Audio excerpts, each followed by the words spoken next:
नमस्कार, मैं रवि कुमार। आपका फिर से हमारे चैनल लाइवस्टॉक फार्मिंग में स्वागत है, जिसमें हम आपको पशुओं से जुड़ी हुई समस्याएं और उनसे बचने का समाधान बताते रहते हैं। तो दोस्तों, इसी से संबंधित आज हम आपको बताएंगे पशुओं में बंद पड़ने के क्या कारण होते हैं। तो इसके कौन से कारण हैं जिसके कारण पशुओं में बंद पड़ता है और हम कैसे इससे बचाव कर सकते हैं। तो इस वीडियो को शुरू करने से पहले मैं आपको बता दूं, यदि आपने अभी तक हमारे चैनल को सब्सक्राइब नहीं किया है तो आप इसे सब्सक्राइब कर लें और हाथ में जो बेल वाला आइकन है उसको भी दबा लें, जिससे आपको हमारी नई वीडियो की नोटिफिकेशन मिलती रहेगी। तो जैसे कि मैं आपको बता रहा था, पशुओं में बंद पड़ने के क्या कारण होते हैं। तो सबसे पहला इसका कारण है, जो हम पशुओं के लिए नई तूड़ी रखते हैं, जब हम सूखा चारा उनके लिए स्टोर करते हैं, तो हम क्या करते हैं, जैसे कि अब गेहूं की कटाई के बाद हमने उसकी तूड़ी बना ली है, तो उसको जो स्टोर करने के लिए हमने उसको जो शेड बनाए हुए हैं, तो हम क्या करते हैं, जो नई तूड़ी होती है उसको ऐसे ही उस शेड में डाल देते हैं, और जो पुरानी तूड़ी होती है वो उस नई तूड़ी के नीचे दबी रहती है, और हम अपने पशुओं को ऐसे ही वो नई तूड़ी खिलाने लग जाते हैं। और पशुओं का पाचन पुरानी तूड़ी पर लगा होता है, और जब उनको हम नई तूड़ी डालते हैं तो उनको सही तरह से पचा नहीं पाते। जब हम उनको ज़्यादा सूखा चारा डाल देते हैं और हरे चारे की मात्रा कम डाल देते हैं, और इससे क्या होता है, धीरे धीरे पशुओं में बंद पड़ने लगता है, और बंद पड़ने के साथ उनका गोबर बंद हो जाता है, और वो सही तरह से उनको जो है खाना पीना छोड़ देते हैं, और वह जुगाली करना भी सब कुछ बंद कर देते हैं। और जिसके कारण क्या होता है, धीरे धीरे यह समस्या बढ़ जाती है। तो कई बार यह समस्या इतनी बढ़ जाती है कि पशुओं की मौत भी हो जाती है।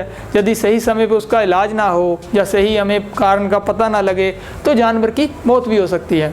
तो इसलिए आपने ध्यान रखना है कि हम जब भी नई तूड़ी लाते हैं, जब हम नई कोई भी हम सूखा चारा कटाई करते हैं, चाहे हमने तूड़ी कटाई करनी है, चाहे हमने मक्की या उसका सूखा चारा रखते हैं, तो जब भी हमने पशु को नया शुरू करना है तो आपने क्या करना है, जो आपके पास पुरानी तूड़ी पड़ी है उसके साथ नई तूड़ी को थोड़ा थोड़ा मिक्स करके अपने पशु को खिलाना है, और साथ में हरा चारा भी देते रहना है। क्योंकि इससे क्या होगा, जो पशुओं का पाचन है वो धीरे धीरे नई तूड़ी पर भी लग जाएगा।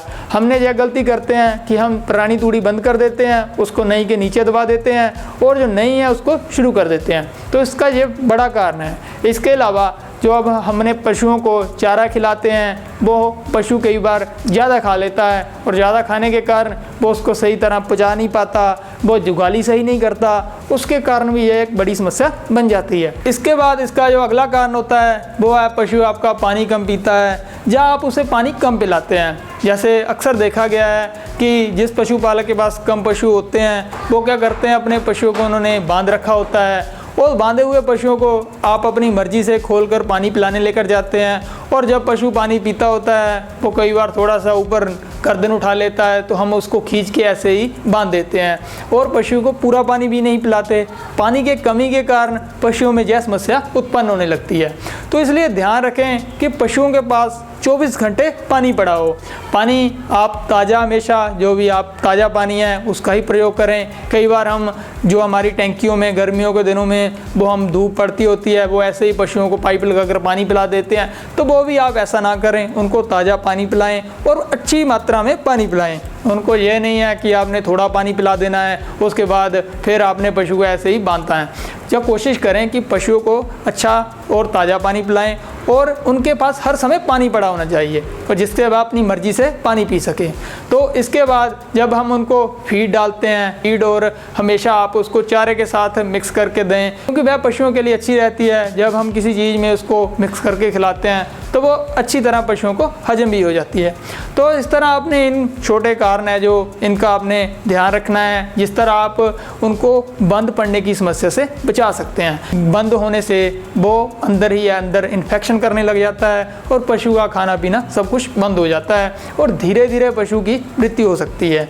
तो इस तरह आपने इनका ध्यान रखना है। यदि आपको लगता है कि आपका पशु कुछ शुरुआती स्टेज में आपको ऐसे कोई लक्षण दिखा रहा है, तो आपने एक तो यह ध्यान रखना है कि जब आप नया कुछ भी शुरू करते हैं, चाहे आपने नया उसको तूड़ी डालनी है या उसको मक्की का कोई आपने चारा डालना है या फिर आप पराली देते हैं, तो आपने यह ध्यान रखना है कि आप उस पशु को खुराक के साथ साथ कोई भी अच्छा लीवर टोनिंग जरूर दें, जिसके कारण पशु का जो पाचन है वो बिल्कुल सही तरीके से काम करेगा।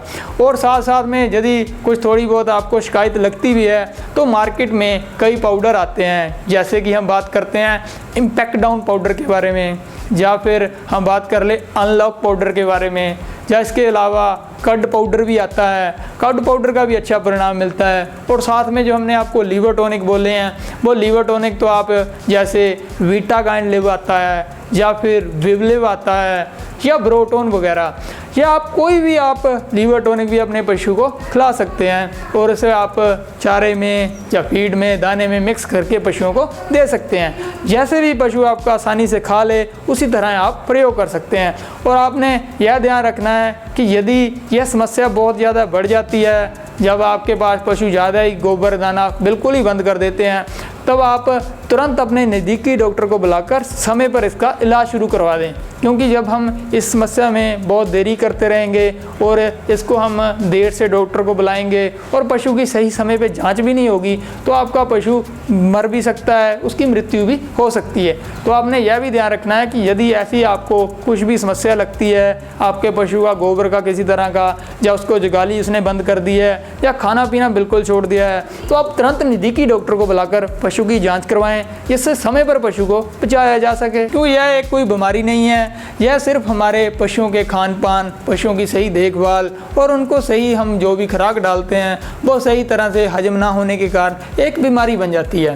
तो दोस्तों, मैं उम्मीद करता हूं कि आपको आज की हमारी यह वीडियो अच्छी लगी होगी। यदि आपको इस वीडियो से संबंधित कोई भी सवाल है तो आप उसके बारे में हमें कमेंट बॉक्स में पूछ सकते हैं। तो दोस्तों, मिलते हैं अगली वीडियो में नए टॉपिक के साथ। तब तक के लिए धन्यवाद।